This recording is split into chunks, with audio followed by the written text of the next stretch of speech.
salah satu atau nomor satu kejahatan tertinggi yang diikuti oleh pencurian dengan pemberatan, dan yang ketiga adalah curanmor.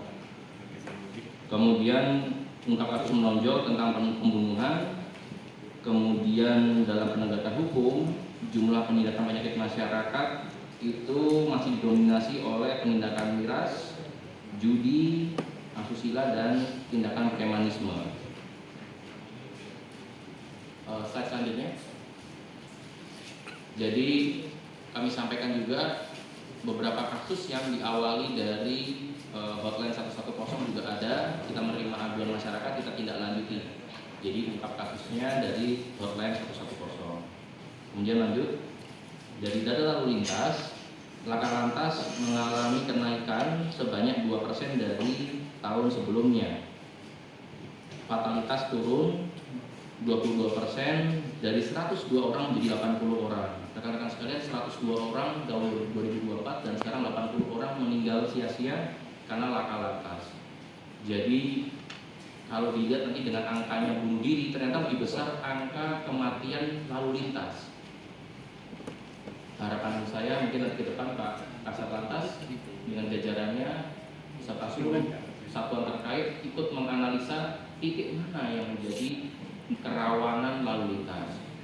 Tetapi jangan sampai juga angka kecelakaan tinggi, tetapi kan fatalitasnya kadang tidak selalu tinggi juga. Seperti di jalan macet itu mungkin serempetannya banyak laporannya, tetapi yang tidak fatal. Justru di daerah-daerah kampung sana, yang di daerah desa-desa di dalam atau kecamatan, sekalinya kecelakaan satu kali tetapi meninggal dunia gitu.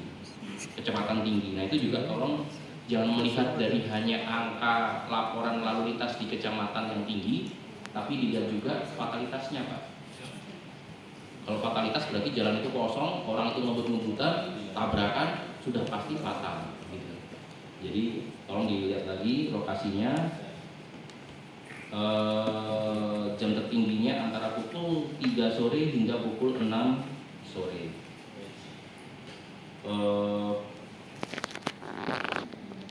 Sepeda motor itu adalah dominan kendaraan yang terlibat kecelakaan lalu lintas, dan usia yang terlibat paling banyak 15 sampai 19 tahun, berarti anak-anak SMA dan kalau itu pun kuliah semester awal ya Pak Kasat Lantas ya. Jadi betul-betul edukasi dan preventif kita upayakan ke rentang umur 15 sampai 19 tahun untuk lalu lintas. Untuk penegakan narkoba di slide selanjutnya, ini trennya mengalami kenaikan. Khusus untuk narkotika itu kasusnya naik, psikotropika turun, daftar G naik. Kemudian barang bukti mayoritas adalah daftar G, karena sabu-sabunya 8,2 gram dan daftar G itu dari 28.000 butir. Lanjut untuk data gangguan ketentraman dan ketertiban non pidana. Jadi seperti rekan-rekan baca di poin nomor 2, bunuh diri ini mengalami kenaikan Pak. Di 2025 ini 29 kejadian atau naik hampir 30%. Artinya apa? Dilihat dari trennya ini, faktor terutama adalah masalah ekonomi dan sakit yang tak kunjung sembuh.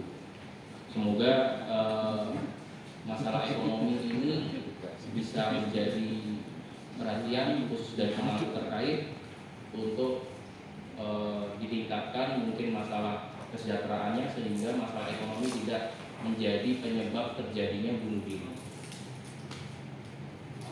Untuk bencana alam, trennya untuk banjir turun 67%, tetapi untuk kebakaran hutan dan lahan naik 100% dan tanah longsor 10%. Kemudian untuk rekrutmen Polri ada APOL, kemudian Bapolsus Nakes.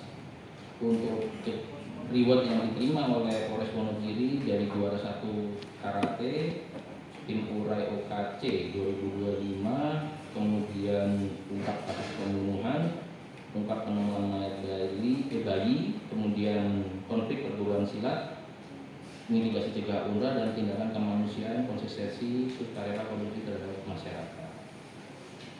Kemudian untuk punishment ada yang tidak masuk dinas juga kita berikan punishment. Lanjut untuk dukungan terhadap program pemerintah, kita melaksanakan MBG, kemudian pangan murah, ungkap kasus menonjol di perhatian masyarakat. Kemudian untuk inovasi Polres Wonogiri, sekali lagi kami minta tolong kepada rekan-rekan sekalian untuk mensosialisasikan, menyebarkan hotline 110 Polres Wonogiri. Jadi ini kami merasa laporan naik tidak ada masalah, itu menandakan bahwa masyarakat tidak takut, masih percaya kepada polisi. Tetapi tugas tanggung jawab kami adalah meningkatkan penyelesaian perkara terhadap setiap laporan dari masyarakat.